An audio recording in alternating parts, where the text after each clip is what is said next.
Hi, everybody. My name is Christian Cison, and I'd like to welcome you all to the March edition of the Third Fridays podcast.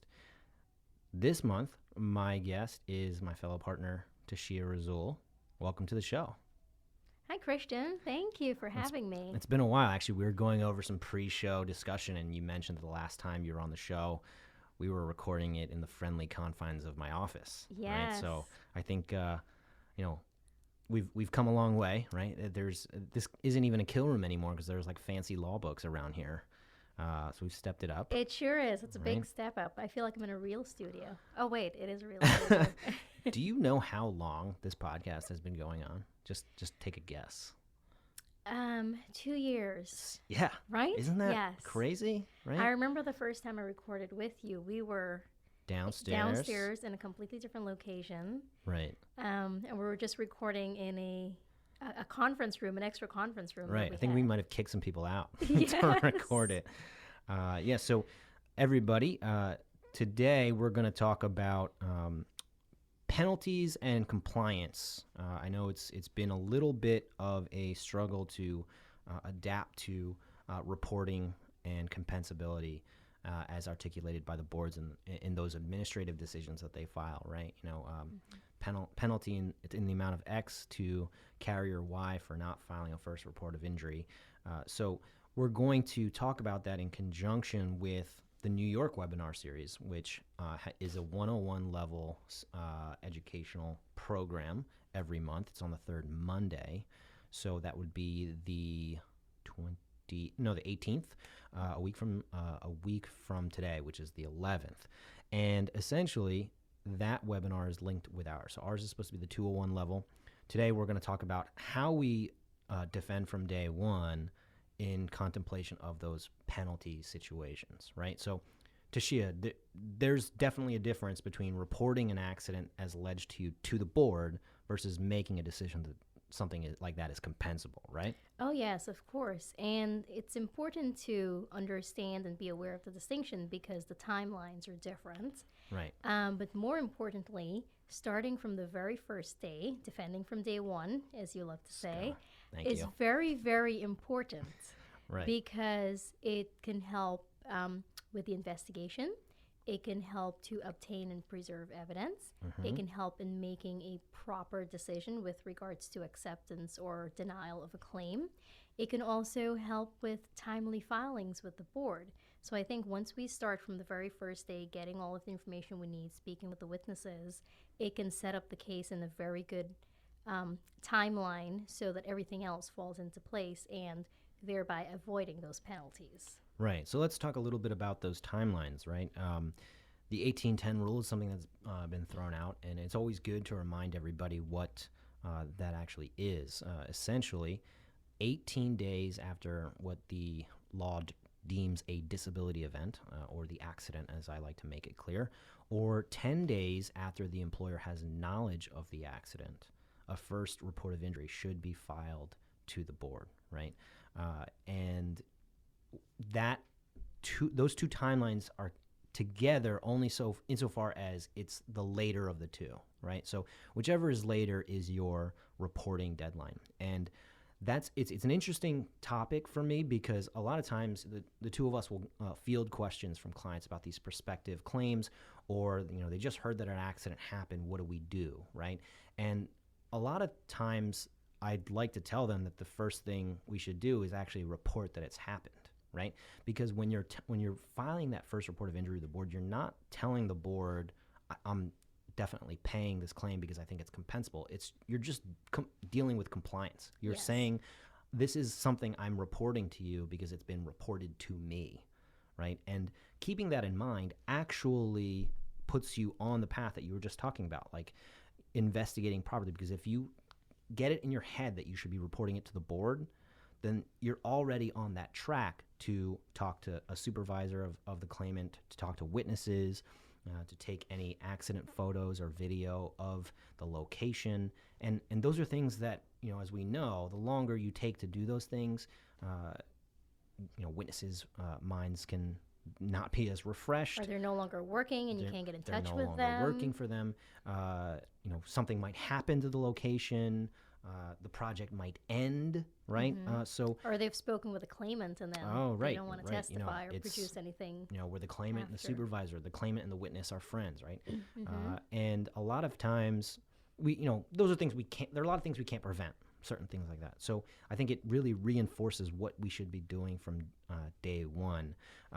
So the compensability timeline is really based on a notice of indexing, right? Yes. So the notice of indexing is the board essentially compiling all the data that it has about the claim and indexing it against a particular insurance company as linked to an employer and saying, you have 25 days from this date to make your decision, right? So two different timelines at play here. One, an accident happens, we report it. The other is, okay, now the board has enough information, they're going to index the claim and give you 25 days to respond, Yes. right? And so the 25 days, it might seem like a long time, but it's really not. Oh, it's calendar days, not business days. So those days really move fast, like you said, and it's also unpredictable because there's no set time when the notice of indexing comes. Correct, yes. So sometimes we have claims where there may never be a notice of indexing, right? And some of them, as soon as the first document's filed, 2 days later, there's Right. a notice of indexing. It might be the first thing in the file, right? A Yes. notice of indexing, because it can, which actually is a good point too, because if you try to wait on your reporting requirement, if the claimant files a C3, a notice of indexing could be filed then. Yes. So a notice of indexing could be filed before you report that it actually happened, and then that looks a little bad because it's like if the claimant knows that it happened, then you should know. And why it haven't happened. you reported Right. it? What are you Exactly. doing? Yes. Exactly. Okay. So two different penalty timelines. There would usually be an administrative decision if our clients don't file that first report of injury for either one of those scenarios. Obviously, the more troublesome deadline is when they don't file any reporting after the compensability timeline runs out, right? So Oh, yes. waiver of defenses, we hear 25-2B basically all the time. It's basically a claimant's attorney looking at the date, extrapolating that out 25 days, and they're like, oh, I guess I don't have to do as much work, right, to establish a claim, which is certainly a problem for our side. So, Tashia, you are the leader of our burgeoning construction practice team. So, tell us a little bit about how construction claims are different and why investigation is more nuanced for those claims. Okay. So, as you know, they are different because they're more complex. There's a number of parties involved. It's a big construction project. There's a general contractor, subcontractor, sub. And Right. one A of the plural, like Yes. many of them. And the problem is, a lot of times the claimants don't even know who they're working for, right? Right. So a lot of them get pulled into the case in the beginning. Sometimes you'll see a number of notice of indexing. One employer is pulled in, then we go to court, and we're like, oh wait, we're not the proper employer. We have to bring in another, and before you know it, there are 5 carriers in notice, 5 employers in notice. Sure. Now, in terms of doing the investigation, we have to ensure we're talking to everyone in the job site. And the way the construction claims work, the projects that we've seen, is that they have a designated team. That's interesting. They have a designated team from the onset. Everyone knows who everyone in the team is. So when it's time for the investigation, when everyone's deployed, everyone knows who they should go talk to, who obtains certain information. So it's important in those kinds of cases because the projects can end at any time. The claimants are union workers. I'm sorry, the workers are union, so they can be on the job one day and they're not there the next day. They're not there the next day. The same for like the shop stewards, the supervisors, the foremen. They get moved around from project to project. So in terms of capturing evidence, it becomes very time sensitive because it can be there today and it's not there tomorrow. So one of the things that the construction programs do, they set up a designated team so everyone knows who the on-site person to whom an injury is supposed to be reported is. There is a set procedure for reporting the accident. So it's reported to this one person, it's written, it's sent to this other person who keeps it. That is then sent to the employer. There's also, so I briefly mentioned, multiple employers can be brought into a case. Each of these employers. And they will be. And they will be, yeah, yes. yeah. Each of these employers have their point person who's also on this team because they're working collectively on the project, right? Right. They have a shared interest. Yes. Which is problematic sometimes too, because if you're a claimant who, if you, let's say it's your first day on the job, and you are given direction as to what you're doing that day from the company that you're working for, the person who's giving you your paycheck for the work performed, there might be other employers with foremen or forewomen, general contractors with individuals who may direct you to do other work on the site. Yes. Right? So there's a lot of like players and teams within that one project that can lead someone, like you said, to not know who their employer truly is. Exactly, yes. So that's, so that also makes it complex. But one of the key things is to get out to the job site on the day of the accident, or as close in time as possible, right? Right. Most of the times we know that the accident has occurred within about a week or so, because either the claimant reports it, whether the accident happened or not, they tell their supervisor something, or they go to the medic and then a report gets back to the employer, or they don't come back to work next day and they Where are you? What happened? Exactly. So usually within the first week, we're aware that something is alleged to have happened, right? And so in the construction projects, what they do is they send an investigator within that first week, preferably. Sometimes it gets delayed for reasons beyond everyone's control. But the key is to go out there the very first moment you can, speak with all of the key parties, all of the employers. And remember, they have this list going. I think it's important to have that team set up before an accident even happens. Right. So once it happens, the process can start. Right. And I know that, for our construction claims, for all of our claims, we like to be involved from the very beginning to facilitate our role and give tips and pointers as to how to conduct accident investigations, because we know what we're going to need to produce as evidence at trial. You talk a lot about, the point person for each team, each employer, right? But those are all people that we need to know as well, because we would need to put them on a pre-hearing conference statement. Yes, right? and so essentially we need to be on that team. We need to be a part of the team, right? Right. And Pick me, coach. Yes. And so this is something I tell my clients. We should have these milestone calls, and it should be within 48 hours of an accident, so we can put our 2 cents about how we expect it to go from the workers' compensation side.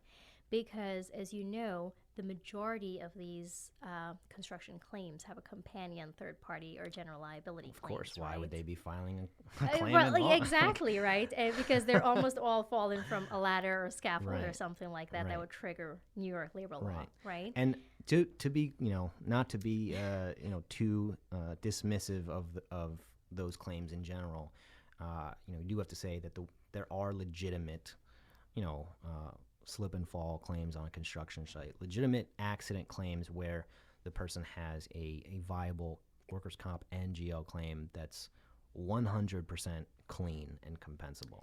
Of course. But that's why the investigation can get us there. Yes. Right? Because when we do wait, any delay could cause us to possibly deny claims that are truly compensable, and also accept claims because we haven't given ourselves the opportunity to investigate them. Right. So you talked a lot about these, these initial calls.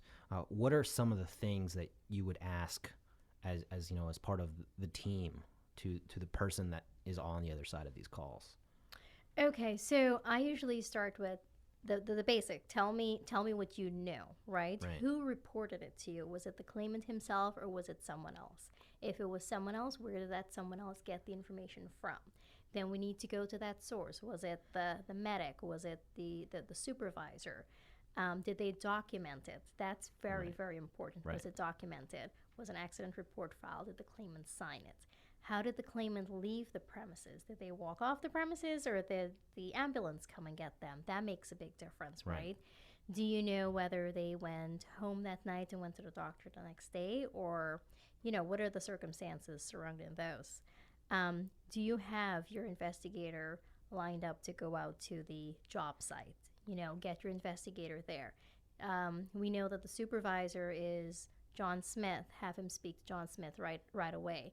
Ask John Smith who else was on the team that day. Did he observe the claimant working? We need eyewitnesses. Right. All of those things that you're asking too. It almost pushes the client to, if they haven't done it, to get it. Yes. Right. So like, for instance, in construction cases, the person who might be writing down the report, unless they have a designated team, like they're becoming, these claims are becoming more nuanced. I remember, litigating these types of claims long ago, where the person who would be taking down the report, isn't necessarily the right person to do so, right? And I think construction teams are becoming more, they're becoming more involved to the point where the right people are in place to provide the information from point A to B to C to D. Yes. And get us to the place where it becomes a real informed decision, because that's honestly what the workers' compensation system is designed for, right? You make an informed decision on compensability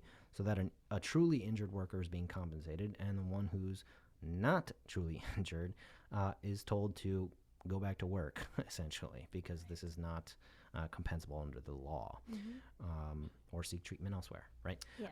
Okay, so there's a lot of things that go on when we're having those conversations, and one thing I like to tell people too is that when you have questions, they lead to more questions, and that's okay, right? So you might ask a question, did you document it, right? And their question might be, oh, does so and so was supposed to do that. It's like, okay, well, let's follow up with that person. And it leads us down this rabbit hole, because that person may know a witness, and then that witness needs to get a statement taken down by an investigator. That investigator needs to speak with us to coordinate what like questions need to be asked in terms of legal compensability. And the whole circle becomes this kind of like maze where it can get very hectic, right? They could get very, very confusing as to who's doing what, when, and where. Right. Right. So, is it kind of challenging, I guess, to deal with all of that? I would. So it's very challenging, because a lot of times there's no. I feel like when an accident occurs, even though we have this team, there's no communication in the beginning. And it's difficult to say why there isn't. And I mean in terms of like the individuals in the job site, right? Right. I think maybe it's because of the circumstances. Maybe the supervisor is not on site, so it's reported to like this random person who the claimant believed to have been his supervisor. So now we need to track down that person. And yes, the claimant told him, but an accident report was not completed. So sometimes, because of whatever's going on the project in that particular day, the preferred procedures are not followed, and that's what sometimes makes it challenging, right? The other thing is, even when the procedures are followed and everyone on the team is aware and they did what they're supposed to do, the time, it's very time sensitive. You're trying to get everything within 24 hours or 48 hours, preserve all of the evidence, right? And it's getting everything done, organizing the investigator to go out there, getting the reports, getting the medicals, maybe sending a nurse case manager out if it's a very severe injury to see what's going on with the claimant and his treatment, getting all of that information. And then, like we talked about earlier, the timeline with the filing in the board, sometimes a notice of indexing can be filed like within a week, right? Because the claimant got injured. He went to his attorney who was already lined up waiting for him. So he filed his C3 2 days later. And then by the end of the week, the board has filed a notice of indexing, and we have 25 days to make a decision, right? And at that point, you might even lose your connection to the claimant because you weren't defending as aggressively from day one.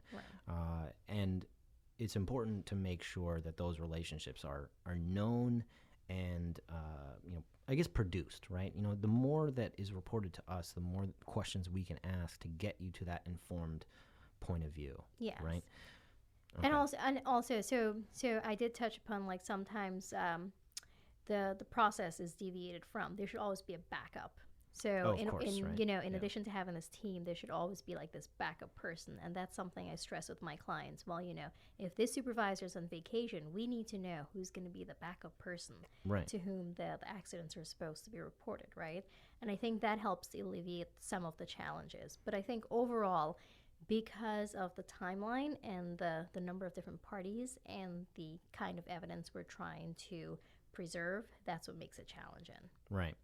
So, really, the interplay on the comp side is certainly important for our case as well. But how would they be useful for a liability claim? All right, so the workers' compensation claim, it moves way faster than the general liability claim, right? And as we know, the claimants and their attorneys use the comp claim to drive the liability claim. Sure. So first they need to do is establish that there was a work-related accident.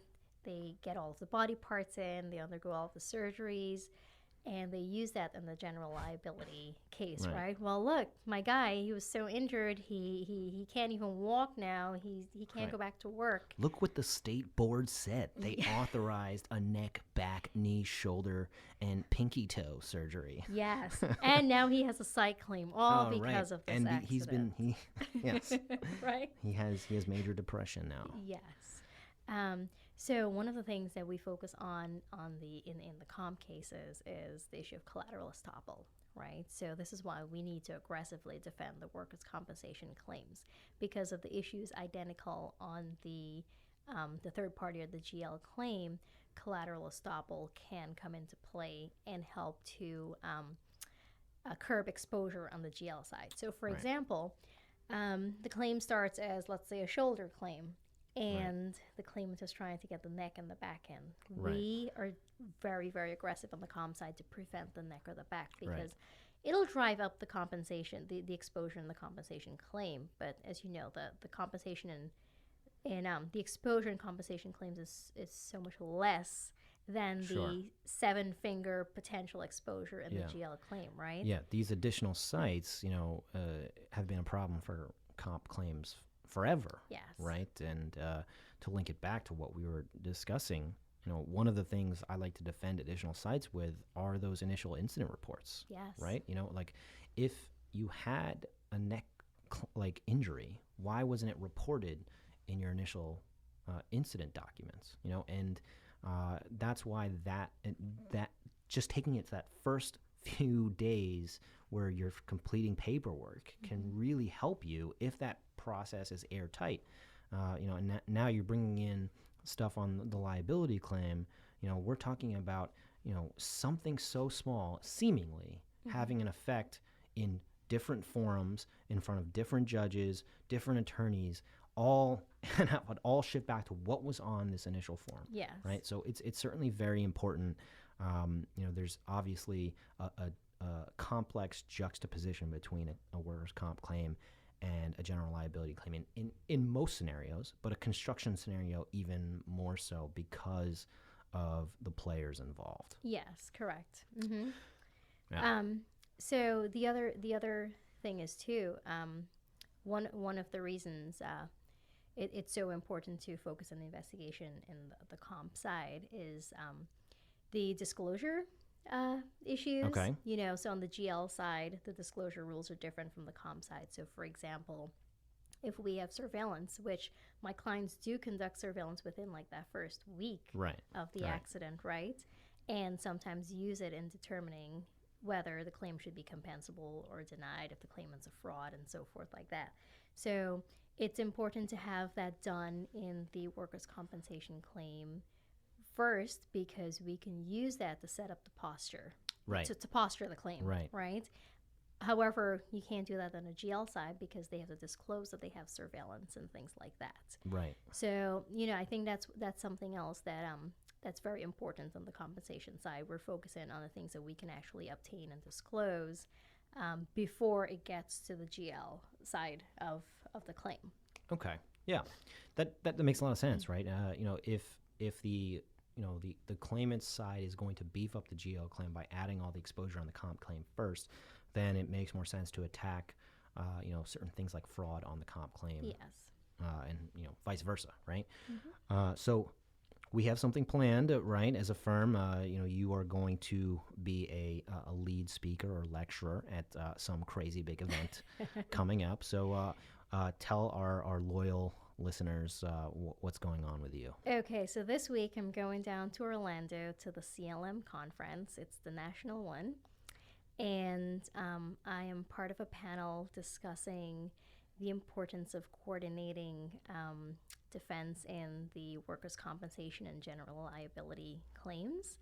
So I will be discussing, the purposes and the goals of coordination and how it can be beneficial to the employers. And we will be focusing on how to do the investigation in the workers' compensation side and defend the workers' compensation claim and use that in the GL side. We'll also be talking about global settlements. It's the key way that the employers in these construction claims can save money, right? By trying to settle out the comp claim for a nominal amount or $0 and focus in on the general liability claim. Right. Because the medical exposure, especially in the workers' compensation claim, can rise tremendously after he's undergone like a number of surgeries and so forth. So we try to close that out as soon as possible. And, so we'll also be talking about these teams that I mentioned earlier, what needs to be done even before the accident happens. So we're going through how important it is. And so on the panel, we have a broker, we have an employer, and we have a GL attorney, and I'll be the workers' comp defense attorney. So we will be discussing viewpoints from all of us and how important it is. We're also going to be talking about milestones where we believe phone calls should happen. So as I mentioned earlier, the first one should be within 24 hours or 48 hours where everyone's on the line talking about keep everybody informed. Yes. Right. And, the other milestones are like if there's a surgery or if the judge in the workers' compensation claim find that the claimant's no longer entitled to indemnity benefits or something like that, or there's a fraud finding. Right. So we'll be talking about how those can be used to help the GL claim.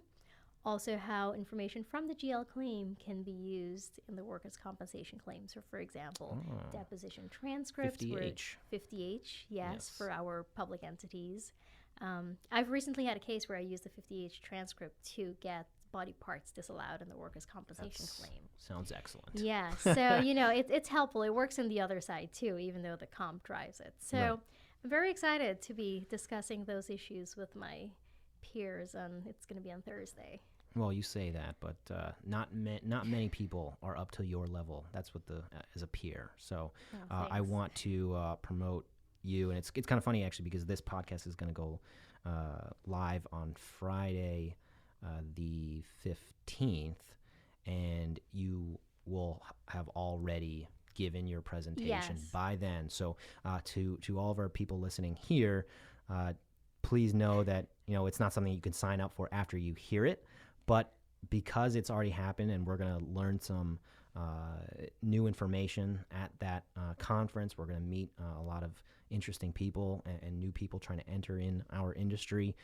Please feel free to give Tashia a shout and ask, what kind of things went on at that conference, because we're a very educational outfit here. We want to make sure that our clients are as informed as we are as to little nuanced things of the law. So when you hear this, don't think that you have the opportunity to go see Tashia in person in Orlando, right? Maybe next year. But certainly I want to invite everybody to contact her and find out what went on in that big Absolutely. Orlando I'd be more than conference. happy to share with everyone. And there's going to be other sessions there too that are pertinent to workers' comp that I will be attending. So I will be learning. Sneak peek. Yes, Okay. yes. So Little teaser. so I'd be happy to share what I learn also. Oh, it's like you're a natural born charmer. Well, wait. I think Christian said that to me this morning. He's a natural born charmer. Sure. Okay. Well, Tashia, I want to thank you for coming on today. To everyone here, like I said, I want to, on her behalf, remind you, especially from a construction perspective today, to defend from day one. Thanks, everybody. All right. Thank you.